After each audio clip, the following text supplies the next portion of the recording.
Welcome, listeners, but take heed. We will say whatever we need to share our knowledge, thoughts, and joy, and even things that do annoy. So join us now, but be aware. We have a tendency to swear. We'll dial it back a little bit. But frankly, we don't give a shit. Welcome to Just Keep Rowling, a Harry Potter book movie compare and contrast podcast. I'm Ellen. And I'm fucking useless this week. And you're Kayde. Wait, what? I mean, you're not fucking useless. You're Kayde. Uh-huh. So make yourself useful and read us the Rowling rehash. Alright, I will. Last week, we discussed Chapter 12, The Patronus, and its corresponding film scenes. Ron was furious with Hermione for looking a gift horse in the mouth. Oliver Wood was far too confident in his fanatical powers of persuasion. Hagrid delivered some magical creatures to care for, while Professor Trelawney had her hands full in divination. If his lighting scheme is anything to go by, Lupin was definitely not spineless. Harry had issues thinking happy thoughts, much to Peter Pan's dismay. McGonagall finally finished checking the firebolt with a fine-tooth comb. And just in case we haven't said it enough, Dementors shouldn't fly. During episode 51, Happy Memory Orchard, we had two Potter ponderings. Our first one was, why do you think they changed Harry's happy memory from the book to the movie? Julianna said that his movie memory is fine for her. It's kind of like when Sirius says his innocence wasn't a happy or sad memory. Those kind of memories can't be altered easily by Dementors. Yeah. Quincy said it's because they didn't care about the source material, that's why. Karlee simply said, more feels. Jackson thinks the movie one was good. It was really sweet. But he does think that the book one was better, so he honestly doesn't get why they changed it. Emma said that she didn't mind the change, really. And our second one was, what memory would you choose to concentrate on while casting a Patronus? Julianna said that her happy memory might change more frequently because it would all be based around her kids. Her 21-month-old daughter loves to sing head, shoulders, knees, and toes with her big brother, which causes all sorts of giggles and laughter. Karlee said it would be her wedding day, a random memory from when she was little, or the day she met her husband. Quincy said his happy memory has to be the day he signed his record contract, last Friday. Which is so awesome. Congratulations, Quincy. Right, yay. Jackson says his memory would be the day he met his best friend. Emma said that hers would be when she met her husband, especially their first kiss. She knew right then she'd marry him and said that shit is definitely powerful enough for a Patronus. Aw, yeah. Thank you so much for sharing your happy memories with us. Our trivia question last week was, how many galleons does Percy bet Penelope Clearwater on the outcome of the match? Percy tells everyone that he bet his girlfriend 10 galleons on the outcome of the match. Then, of course, leans into Harry to confide that they better win because he hasn't got 10 galleons. And lucky for Percy, Gryffindor did win that Quidditch match. And speaking of winning, congratulations goes to Max Nash, who has officially tied Quincy for the record at 8 weeks straight. Woohoo! Robert commented with P. Sherman 42 Wallaby Way, Sydney. Hashtag come at me. Hashtag not in it for stuff. Hashtag I love this group. So we just wanted to say back that we love you too, Robert. We do. Quincy went a little power mad and tried to take 10 points away from Slytherin for Robert's being a class clown, but I told him that even though he's a Just Keep Rowling editor now, he needs to use his power for good and just continue posting kick-ass memes. He has been killing it with the memes lately. Seriously. Karlee's had some great ones, too. We genuinely have the best keepers. Yeah, we love you all. You're great. You really are. So this week is going to be the last week that we release the episode at 11 p.m. Eastern Standard Time. Next week, we're going to start releasing it somewhere between 7 and 8, as those seem to be the most requested times of the people who commented. We will post a specific time on social media before the next episode to let you know when to look out for it next week. Yep. For now, we're looking forward to seeing if Max will actually break Quincy's record, if Quincy will make sure that he doesn't, or if someone else will sweep in to start a new streak. In the meantime, let's just keep rolling into Chapter 13, Gryffindor Versus Ravenclaw, and the not-so-corresponding film scenes. Chapter 13. Gryffindor versus Ravenclaw. It looks like Ron and Hermione's friendship is over. Ron is so angry that Hermione never took Crookshank's attempt to eat Scabbers seriously, and Hermione maintains that Ron has no proof that Crookshanks actually ate Scabbers.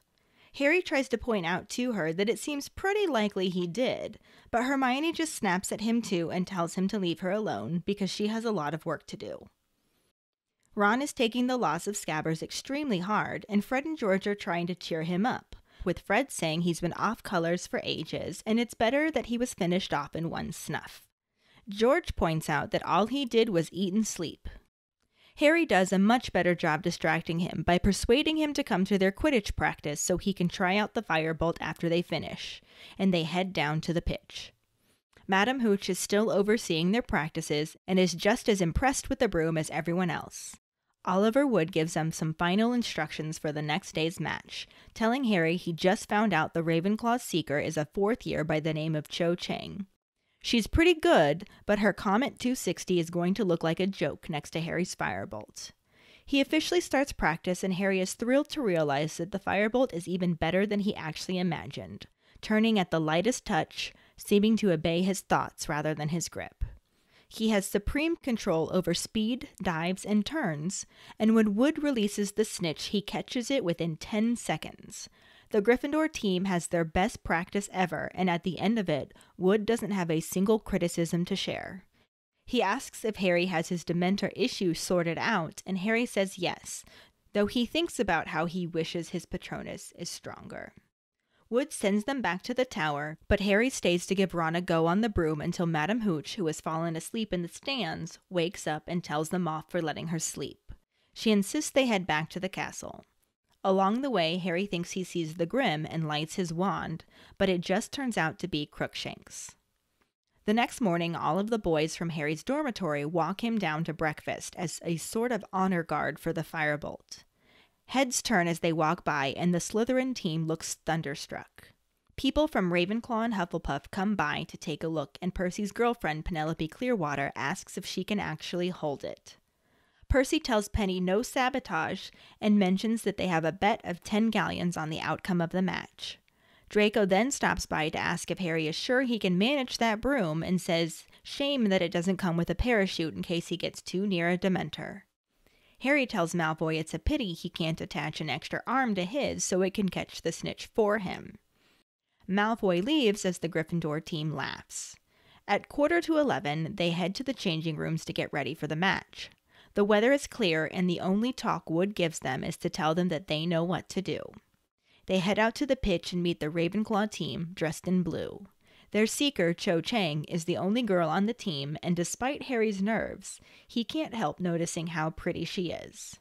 Madam Hooch has the captain shake hands and blows her whistle to start the match. As usual, Lee Jordan is doing the commentary and talks so much about Harry's firebolt that McGonagall has to admonish him for not talking about the actual match.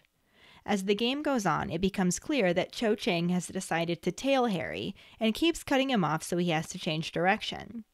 Kayde Bell scores the first goal of the match, and soon after, Harry notices the snitch. He dives towards it, but loses sight of it when a bludger is hit towards him.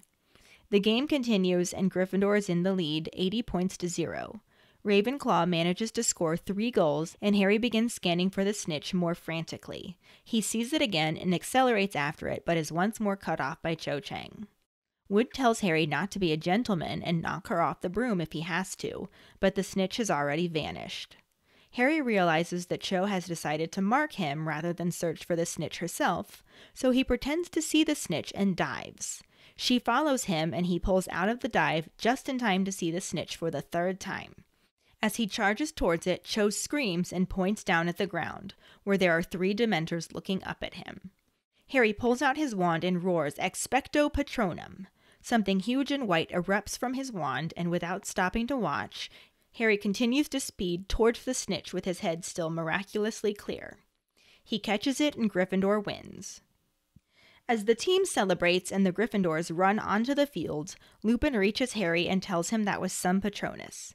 Harry excitedly tells him that they didn't affect him at all, and Lupin explains that's because they weren't actually Dementors.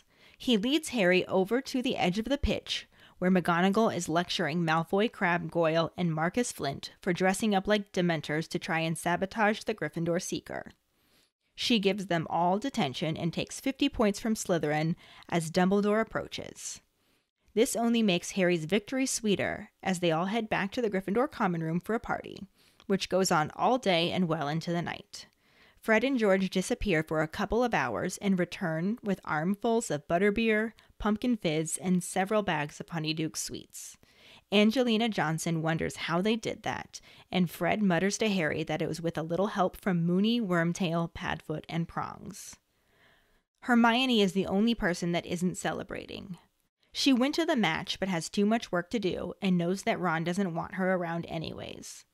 The party finally ends when McGonagall turns up in her dressing gown at 1 in the morning and insists they all go to bed. They trudge upstairs and Harry falls asleep almost instantly, having a very strange dream, walking along with his firebolt and following something silvery white. He reaches a clearing and is woken by a loud scream. Ron is screaming that Sirius Black was there with a knife and slashed his bed curtains. They scramble out of bed and back downstairs where other people are gathering because of the screams. Fred wonders if they are carrying on, and Percy comes hurrying out telling everyone to go back upstairs immediately. Ron tells him about Sirius Black, and Percy thinks he's just had a nightmare. Professor McGonagall returns and says that this is ridiculous and she expects better of Percy. Percy tells her that he didn't authorize this and that his brother had a nightmare. Ron bursts out that it wasn't a nightmare and again repeats that Sirius Black was standing over him with a knife. McGonagall wonders how he could have gotten through the portrait hole, and Ron tells her to ask Sir Cadogan. She asks him if he let a man enter, and Sir Cadogan says he certainly did. He had all the passwords, read them right off a slip of paper. A furious McGonagall steps back through the portrait hole and asks which abysmally foolish person wrote down this week's passwords and left them lying around. A trembling Neville Longbottom raises his hand in the air. The movie scene starts on the trio walking past the pendulum through the corridor leading out into the courtyard. Hermione says that it's a beautiful day, and Ron sarcastically agrees, saying, "Unless you've been ripped to pieces." Harry asks what he is talking about, and Hermione announces that Ronald has lost his rat. Ron argues with her that he didn't lose his rat, her cat killed him, and Hermione says rubbish. They continue to walk through the courtyard, past the fountain, as Ron appeals to Harry, mentioning how that bloodthirsty beast is always lurking about, and Scabbers is gone. Hermione tells him that he should take better care of his pets. They exit the courtyard, and the camera focuses on Crookshanks, who jumps up on the wall and licks his chops as Ron insists that Hermione's cat did kill Scabbers, and she insists that he did not. So we've once again hit a chapter where the movie scene that we assigned to correspond with it is pretty much just shoehorned in. Granted, my movie section would have been longer if they didn't get cut happy with Sir Cadogan. And Quidditch. Mm-hmm. The main reason this didn't appear in the movie was because the movies all but did away with Quidditch. Yeah, the only Quidditch they did actually show was Harry's first match, when they lost against Hufflepuff because a shit ton of flying-ass Dementors showed up, and Harry fell off his broom. This was important to the main plot because it is the inciting incident that leads to Harry learning how to conjure a Patronus. Which is significantly important later on in the story. But yeah, Alfonso Cuarón did not seem to care much about the sports ball, and nearly this entire chapter was Quidditch. I mean, it is called Gryffindor Versus Ravenclaw. Yeah, that definitely narrows down the subject matter.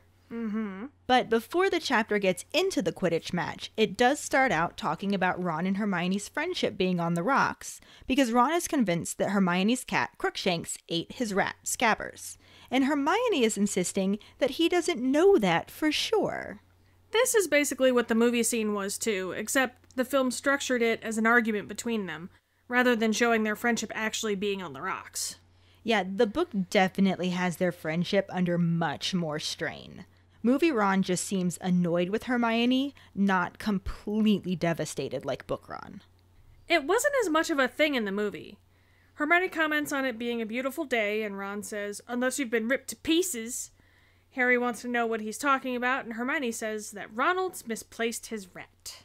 I get why they streamlined things, and this still gets the point across from the book that Scabbers is gone, but I have a hard time believing that this would be the first time Harry has heard anything about Scabbers being eaten.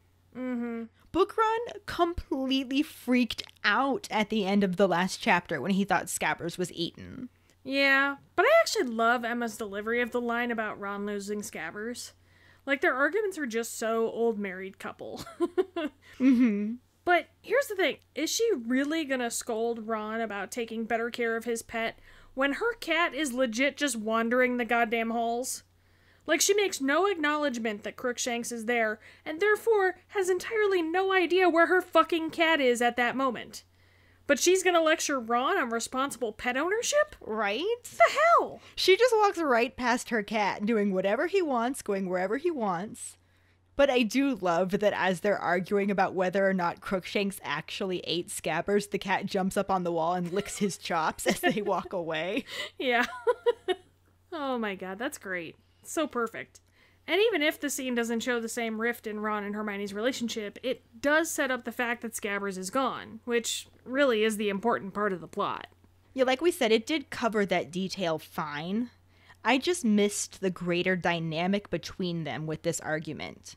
Hermione was really hurt that Ron stopped talking to her, and Ron was, like I said, devastated over the loss of his rat. Yeah, I really feel for Hermione here, actually. With both Harry and Ron giving her the silent treatment, especially considering how much Ron bitched about what a pathetic pet Scabbers was. Although I do understand that even though he was a crap pet, he was still Ron's crap pet. That's basically what Fred and George said to try and cheer Ron up in the book, which didn't really work. The only thing that distracted Ron was when Harry invited him to join them at Quidditch practice so he could test out the firebolt afterwards. Which obviously couldn't happen in the movie, since Harry never received the firebolt for Christmas, and Quidditch was all but eliminated from the film. There is actually an interview on the Blu-ray and bonus features with Alfonso Cuarón where he's explaining that he was telling a coming-of-age story, and anything that didn't fit into that was cut from the film. So it makes sense that the Quidditch wasn't really included, if that was what he had in mind. I think it was a really interesting choice for the film, considering where it sits in the series. Since this is where the stories really start to get darker, it's almost like the series itself is coming of age. So it creates a very interesting parallel. Mm-hmm.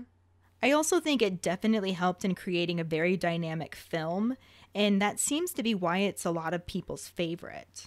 Though with everything that was cut out, it's also pretty understandable why some people aren't happy with it. Yeah, as a standalone story and with the cinematography, it's an extremely impressive film. Mm-hmm. When compared to the original book, there's quite a bit missing that is definitely missed. Yeah. Also in that interview, Rowling mentioned that Cuarón included things in the film that she hadn't written yet or even told him, but foreshadowed things to come. And they never specifically said what those things were, but I bet Lupin's whole comment about Lily's nature and ability to see the good within people was one of them. Oh yeah, for sure. Mm-hmm. We'll keep this in mind as we continue through the story, but I'd also love to know what our keepers think could be included in this. So this should be a Potter Pondering. That sounds good to me.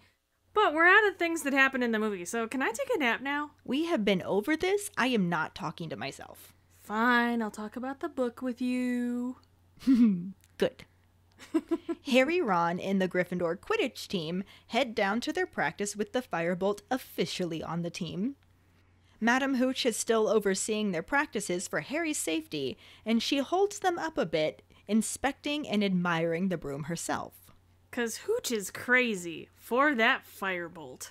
Hooch is crazy for that firebolt. But eventually they get practice started, and everyone performs so well that Oliver Wood doesn't have any criticism for them, which is a first. Oliver Wood. That's what I said, Oliver Wood. He dismisses them from practice early so they can get some rest before the match. But Ron and Harry stay behind so Ron can fly the broom. Madam Hooch has fallen asleep in the stands, and they don't bother to wake her. It's a good thing they have her overseeing practice. Sirius Black won't dare try to attack Harry in fear that she might snore at him. Right? But she eventually wakes up when it gets dark out, and she tells them off for not waking her and makes them go inside. As they're heading in, Harry sees some glowing eyes and worries it's the Grim again. But when he lights his wand, they realize it's just Crookshanks. Because once again, Hermione, the responsible pet owner, is just letting her cat do whatever the fuck he wants. Yup. The next morning before the match, all of the boys from Harry's dorm walk him, and by him I mean his firebolt, down to breakfast. The book describes it as a sort of honor guard. Oh, dear God. I swear, boys and their sports ball toys are so ridiculous. I mean, it's a firebolt. A real firebolt. And honestly, it's not just boys. Boys and girls from Hufflepuff and Ravenclaw come to look at it. Percy's girlfriend, Penelope Clearwater, even asks if she can hold it. He tells her no sabotage and informs Harry that they have a 10-galleon bet on the outcome of the match. Which was our trivia question. Sure was. Then Nazi von Douchebag II comes by to see if Harry is sure he can manage the broom, saying pity it doesn't come with a parachute in case he gets too near a Dementor. Harry's extra arm comeback is completely savage, though. Draco needs some ice for that burn. Yeah, pity you can't attach an extra arm to yours, then it can catch the snitch for you. Right? Bam! Significantly superior to training for the ballet, Potter, or Scarhead. Seriously. Come on, dude. And Malfoy has no response. Mm-hmm. He just walks away, probably to get some ice, while all of the Gryffindors laugh at him. Then everyone starts to head out to the pitch, and the team heads to the changing rooms.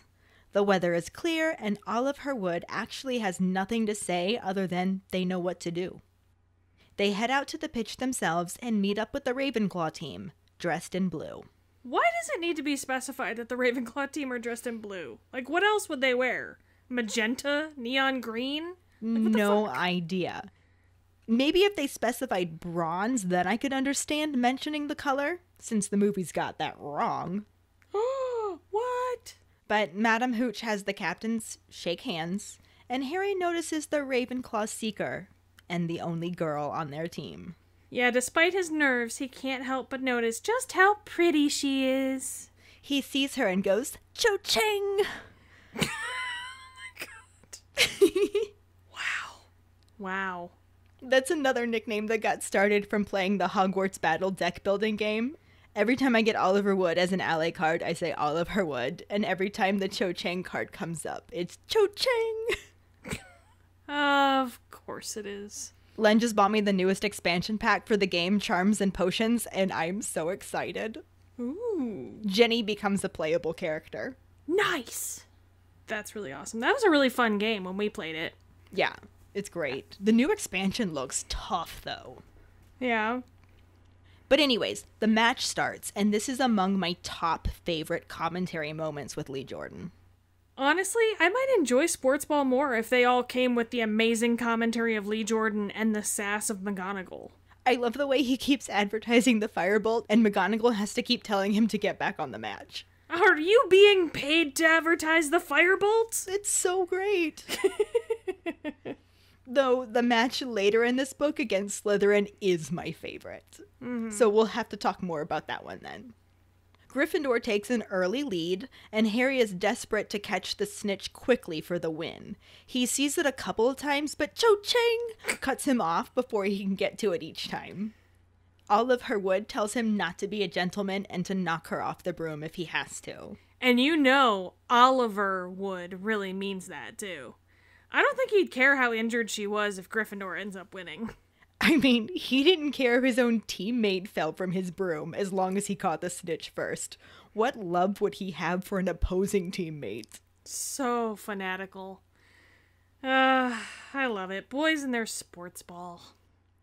But Cho ends up deciding to just mark Harry rather than search for the snitch herself, and Harry decides to make her pay the price by performing a Wronski feint before he even really knows what that is. He goes into a dive, she follows him, and then he pulls out of it sharply before she knows what's going on. Then he sees the snitch again and charges towards it. At this point, Cho screams and points down at 3 Dementors on the ground. Keywords, on the ground. Yeah. Just saying. Harry grabs his wand, bellows Expecto Patronum, but keeps after the snitch with his head surprisingly clear. He catches the snitch, Gryffindor wins, and while everyone is congratulating him, Lupin comes up and compliments him on his Patronus. Harry is so pleased that the Dementors didn't affect him at all, and then Lupin has to burst his bubble, pointing out that they weren't actually Dementors. Malfoy, Crabbe, Goyle, and Marcus Flint had dressed up as Dementors, and were being lectured by McGonagall, who was giving them detention and taking away points from Slytherin. Obviously, this Dementor trick that Malfoy played only worked in the book because Dementors can't fucking fly. Yeah, that wouldn't have been nearly as convincing had they tried to replicate that in the movie. Also, since the movies put the Quidditch matches way higher off the ground than the books seem to describe. There is that too. But fucking flying Dementors! Yes. Fucking flying Dementors. Uncool. But Harry does get to practice a little more on fake Dementors, and more in the heat of the moment than a classroom, so that's cool.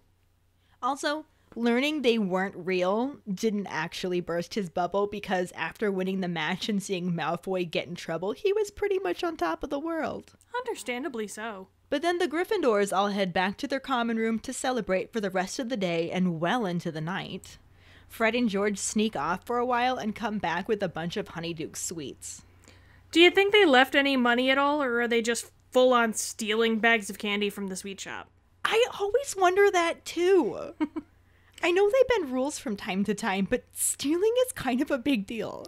I feel like they would have to. Like they're not bad people. Yeah.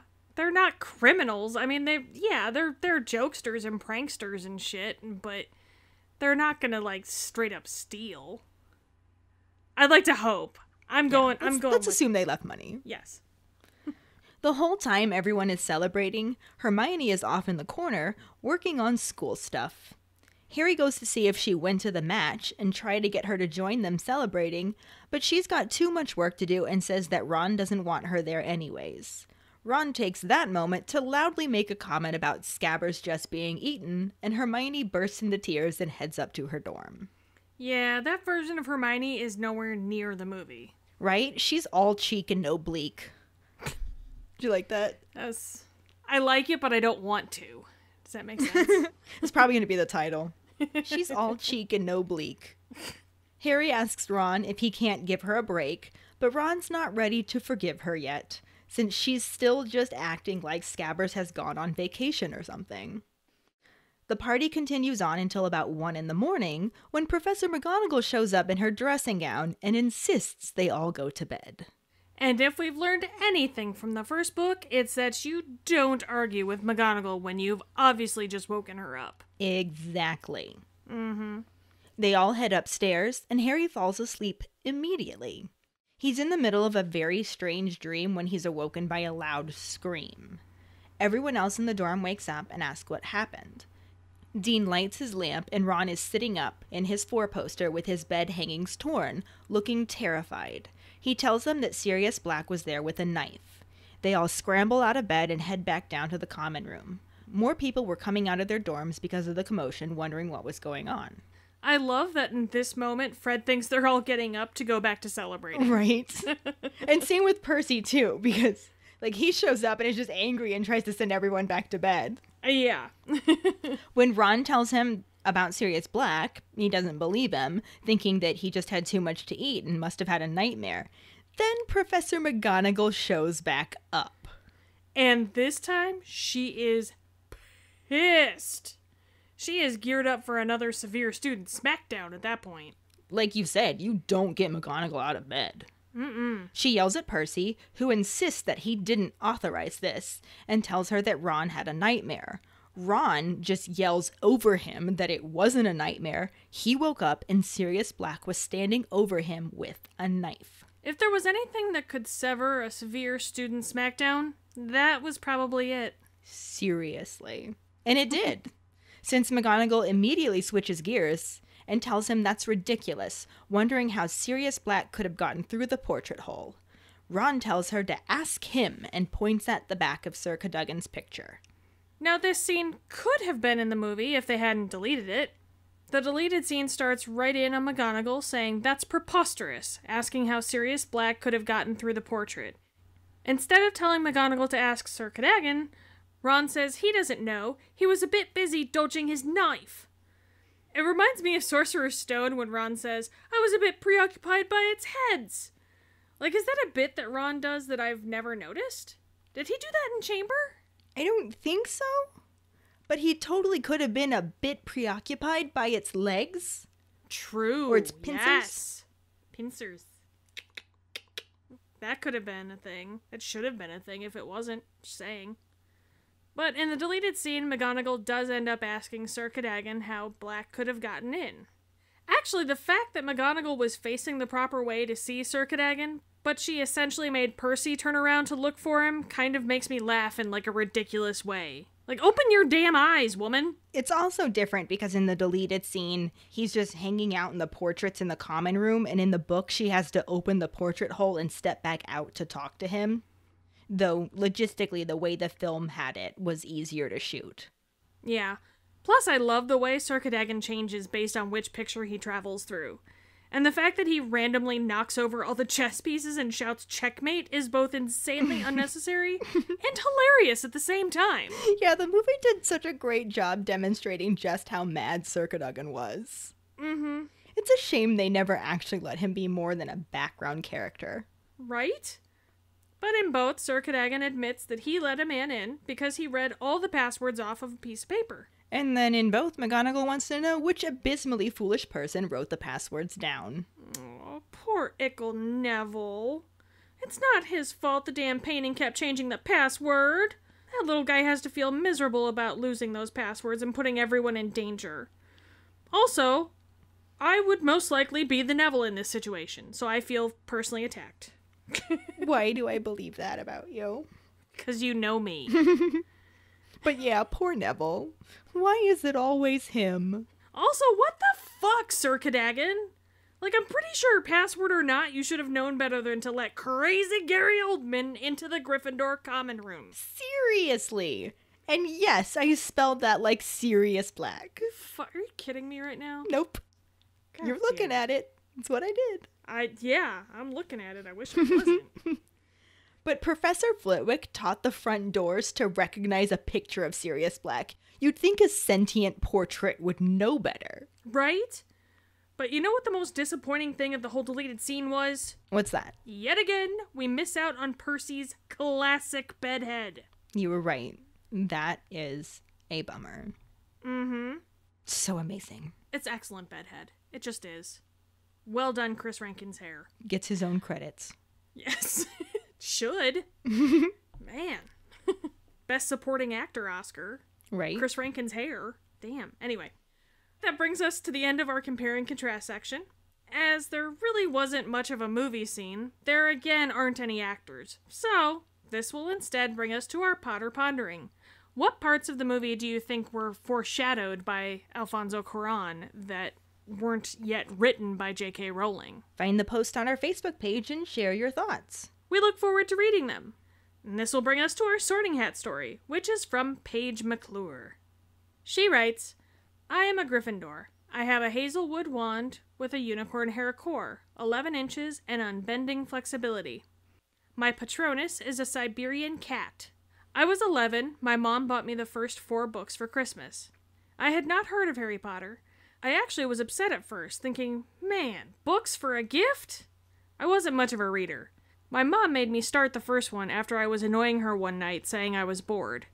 I finally gave in and I stayed up that entire night reading. I fell in love instantly. I was mesmerized and became so obsessed. My best friend received the books also for Christmas. Our parents schemed together. Good parents, gotta say. We both raced to finish and read them over Christmas break and became huge Potterheads. We went to Barnes & Noble every year a new book came out after that, and waited in line to get our copy. I have such wonderful memories growing up with Harry Potter in my life. We saw every movie on opening night together. I'm turning 31 in a few weeks and have read the books several times over the years and watched the movies all the time. Next year will be my 20th year of being a Potterhead. My mom gave me the books at the perfect time. I was 11, same age as the trio starting school, and I really connected to the characters. Even when the movies came out, I was the same age as them, so I feel like I literally grew up with the Harry Potter crew. Love HP. Lifelong fan. Right here. Thank you so much for sharing your story, Paige. We also want to mention that this past Tuesday, which is actually today that we're recording this episode, is her birthday. So, happy birthday, Paige. Yay! Happy birthday! And if any of you other keepers out there listening would like us to read your Sorting Hat story on a future episode, you can email it to us at justkeeprowling@gmail.com.